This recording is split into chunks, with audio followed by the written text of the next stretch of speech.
don't have to here, but I'm going to speak in English because our partner is present here. They are from English-speaking countries. Okay. Donc, welcome and thank you for coming again to one of our press meetings that we are having with you. In fact, we are having the EISA, the Electoral Institute for Sustainable Democracy in Africa, who is present in Mauritius. And before going further, I'll introduce Maurice, the one who leads the delegation, Grant Masterson. He is the program manager of APRM, Government Institution and Processors at EISA. He's accompanied by Leah Mina, which is the program officer of the same department of EISA. And we also have in the delegation Job Kinja, who is the coordinator at Citizen Mobilization Uganda National NGO Platform, a similar platform to Marcus, which is also a country partner with EISA and which is part of our delegation.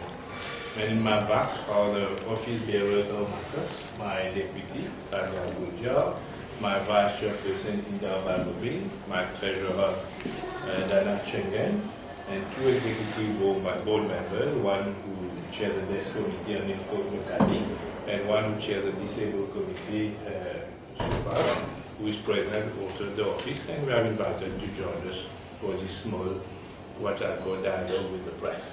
Okay? Now, first of all, many thanks for the coverage you have been giving us in our quest to modernize the organization and to bring forward the civil society. EISA is a partner to Marcus, or Marcus is a partner to EISA, which is much better.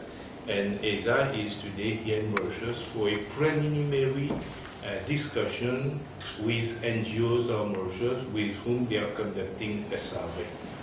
The survey started in regards about strengthening the civil society, promoting good governance, promoting transparency, promoting accountability. They are taking a photo of what the situation is at the moment, not only in Mauritius, but in several countries of the region, among Mauritius, because Mauritius is signatory of APRM like these countries. As we share the same vision, that's why we are easily a member of EISA. We have had 2 days of meeting organized with NGOs as requested by EISA, focus group discussion with members of the NGO organization, and meeting with a number of important agencies in Mauritius with whom we had a good conversation with the leader of the delegation among transparency, among electoral commission. Later on, we are going to have a meeting with NGO Trust Fund and also with NESC in the morning. So, without much ado, because the focus is today is on EISA, and the leading person of this delegation is Grant Masterson. Okay, and I leave to Grant to explain with you and share with you a constat of his initial free meeting that we are having in March. I wish to preside that we are partnered with EISA since 4 or 5 years now, and we are the tutor in all project which aims at strengthen governance, strengthen civil society, and obviously Marcus work shoulder to shoulder with such initiative, and obviously with the mission of what EISA has been setting up. So I'll pass to Grant to explain, to share with you his views and his appreciation. Thank you. Thank you, Mr. Chairperson of MECOS. Thank you very much to all the press who have come in today, and I'd like to extend our thanks as a mission team for the wonderful welcome that we have received from the island of Mauritius and the people of Mauritius since we've been here. It's been an absolute pleasure to be here and to be traveling around and engaging with Mauritians on the issues that we're interested in our research team. So we really do appreciate the warm welcome that we have received from the people of Mauritius, including our partners in this MECOS.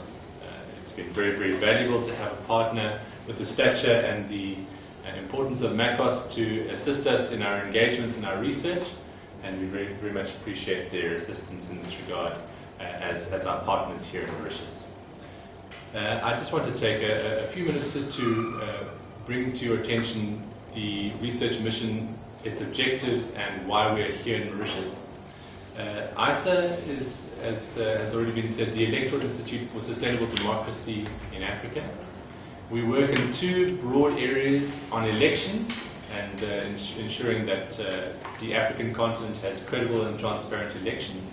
And then we also work in the area of governance, ensuring that there is accountable and good governance in African states.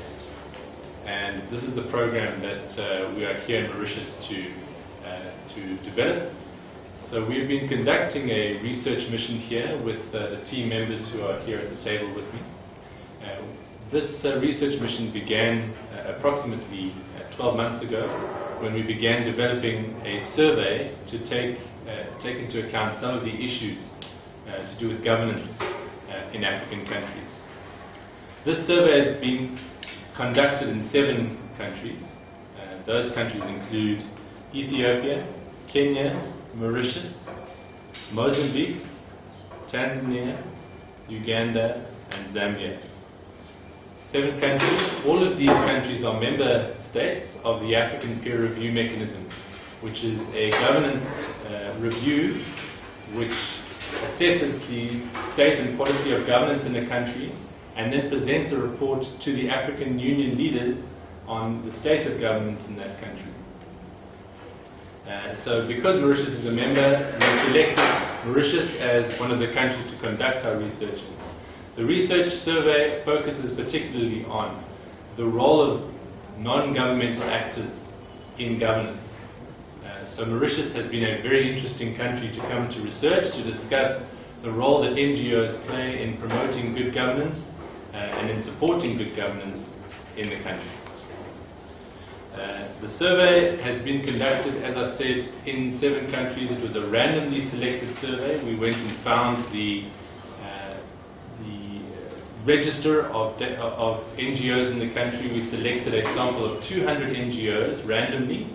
There was no bias or selection criteria involved because we wanted to get a good picture of the opinions of NGOs in each country. The same survey has been conducted in all 7 countries. And this will allow us ultimately to produce a report which can compare the attitudes between these 7 countries. So we can compare the attitudes towards governance in Mauritius with those of 6 other African countries, which we are very much looking forward to being able to produce that report. At this stage, however, the report would be premature if we were to make any findings. We're just announcing our presence in the country and indicating that we have been conducting this research and that it has been a very, very interesting and very successful research mission at this point. We've been, in addition to the quantitative survey that I just discussed, we wanted to get deeper explanation on exactly what the survey results were showing us. So we have come to Mauritius specifically to have a discussion with NGOs, a more in-depth discussion. Should I pause? Yeah, I think we should leave. As I indicated, we wanted to also not just get the numbers, we wanted to get an explanation and have a deeper discussion about the numbers that we were getting in the survey. And so we are conducting research missions to each of the 7 countries. We have already conducted a very similar research mission in Kenya. Mauritius is the 2nd country that we are conducting such a mission. And we've been meeting here with civil society organizations, members of MACOS and non-members of MACOS, as well as various statutory bodies in focus groups, as well as one-on-one interviews. So the way forward from here for us will be to compile the findings of our mission, produce a report, and then conduct an in-depth analysis of the findings across the 7 countries. Ultimately, we aim to produce several outputs, including country reports on each of the country's major findings, with recommendations on how we can strengthen civil society participation in governance processes like the African Peer Review Mechanism. And then we are also going to come up with comparative studies between the countries. What do these 7 countries have in common, and what are the unique differences that exist between them? Again, our intention is to follow up with a series of activities, support activities. So this is not the last time that we will be visiting Mauritius. This is not a pure research project. This is research with an applied element. We wanted to be back in Mauritius in the future, and we wanted to continue the relationship both with MACOS and civil society that we've established over several years now in support of governance improvements, especially through the African peer review mechanism. I'll stop there. If there are any questions, you can direct them to the chairperson. So if there is any question, I will be pleased to pass it to Grant. And just to add on what he has been telling, for us also at MACOS, it was very important for us to listen from an independent body what they think about our civil society is. Other than we share the vision of strengthening civil society, we want to have them to participate more on issues, on different issues. But very often, if you are from an independent body that speak about it, we'll be able to hear things that we normally don't hear. And you know very well this thinking. Like what Peter Drucker said, the most important thing in communication is to listen to things what is not being told to you. So this is an opportunity for us to listen to have such information, which help in our quest of progress. So why is it important to promote and support good governance? Because good governance is a very large word, and where does it apply to the NGO in Africa? Thank you for that.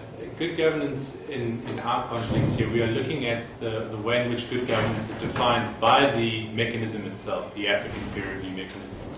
Mauritius volunteered, the government of Mauritius voluntarily joined the African peer review mechanism, which is a mechanism that, as its goal, is to improve and strengthen good governance practices in Africa. As a member state, Mauritius signed various obligations and various commitments towards the mechanism, in much the same way as it signs various commitments and obligations to any other initiative, be it through the UN or other international bodies. So the commitments of the African peer review mechanism call on Mauritius to make various reforms and various adjustments based on the findings that are produced in its country report. Perhaps I can take a moment to just go through how that report is compiled. First, the country compiles its own background research into the governance issues. At the same time, there is an independent African peer review mechanism secretariat that also does background research. These two documents are put together, and the country begins a process of self-questionnaire evaluation. There's quite a long and complex questionnaire that is provided to the country to ask various questions about political governance, economic management and governance of the state sector, private corporate governance, as well as socio-economic development. So it asks a whole range of questions about the state of these areas of governance, and then the country itself comes up with recommendations. So in Mauritius's case, this is a consultative process that has taken place across all sectors of society. Mauritius has produced this report, and it has also produced commitments to the African peer review mechanism. Now, Mauritius has also got an obligation to continually report on a biannual basis on the implementation of these recommendations. It reports to the other members of the African peer review mechanism, and they always meet twice a year at the African Union summits. So Mauritius has this obligation to report on its progress in this regard. What we find is that civil society is very well engaged when the government wants to get the responses about what are the problems, what needs to be improved. What we don't find is that civil society continues to be involved once the report has been written. And we believe that this is a real challenge, that we need to strengthen civil society participation. I want to be clear here that this is not solely or primarily government's fault, that there are a lot of challenges that civil society faces in engaging with the APRM process after the report has been produced. And we're finding that a lot of NGOs are simply not aware of these commitments in the first place. So these are challenges that through this program we aim to address, continue to support and strengthen civil society, and hopefully see more participation on governance. So you said when you were opening the speech, but you were responsible for the election in Cote d'Ivoire. Are you having a special eye on Mauritius, since that we are in the moody election mood due to a reform? Are you keeping a special eye to see how it goes in Mauritius? As the Electoral Institute of Sustainable Democracy in Africa, of course, we are interested in all elections on the continent of Africa, including these elections in Mauritius. Yes, we're very interested, and Mauritius is going through a very interesting time right now with the discussions on electoral reform, and we are observing those with interest, but that is not directly related to the reason for our mission this week. By the way, we all have special eyes on Mauritius.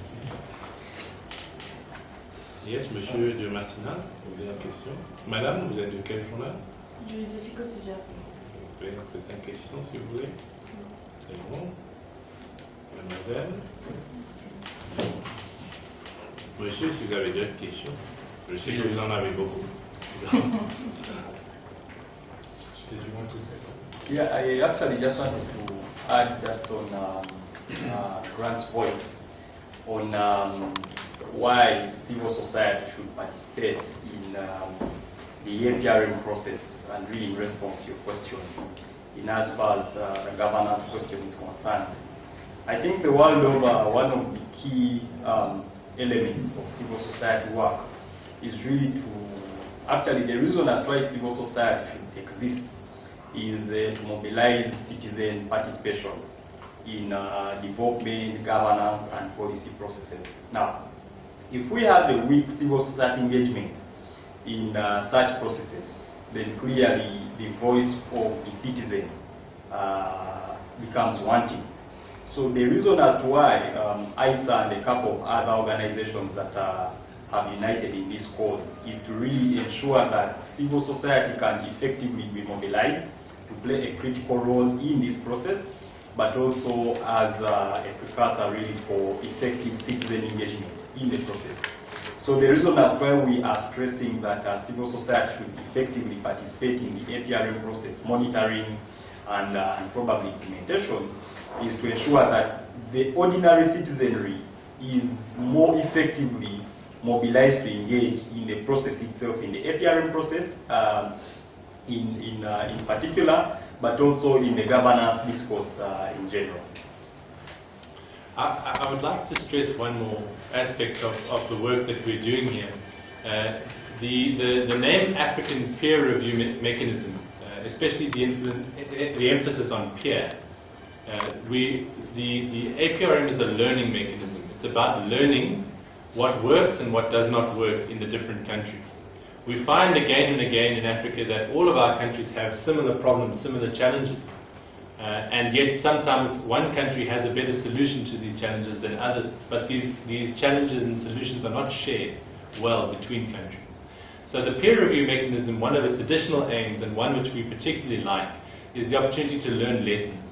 So as we come to Mauritius, we are coming here to assess the quality of governance, to assess the quality of the NGO interactions in governance, but also to learn things from Mauritius that we can take to other countries like Uganda, which is why our country partner from Uganda is here, is to also pick up lessons that he can take back to his NGO and develop there. Similarly, we will be inviting people from MACOS to join us at future dates on other missions so that they can draw lessons from the experiences of other countries as well. And really, the entire process of peer review is one to enable us to learn. And so this is one large learning exercise, and this is something that I particularly like about what the African Peer Review Mechanism offers us.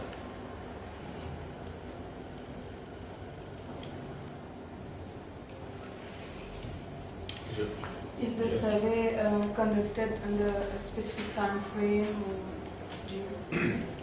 Yes, the survey, we are aiming to complete it in all 7 countries. I think you can appreciate it's a large exercise, and it's proving to be a lot of work to get this number of surveys collected.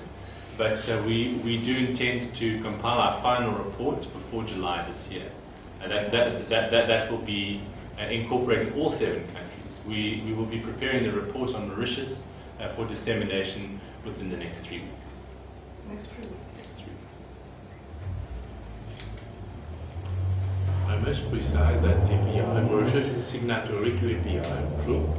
Marcos, in order to give dimension to this partnership, we have a signed MOU with EISA. And what we are doing now, we are working what has been signed with this MOU by moving forward in strengthening good governance and strengthening civil society, which is a common mission of ours.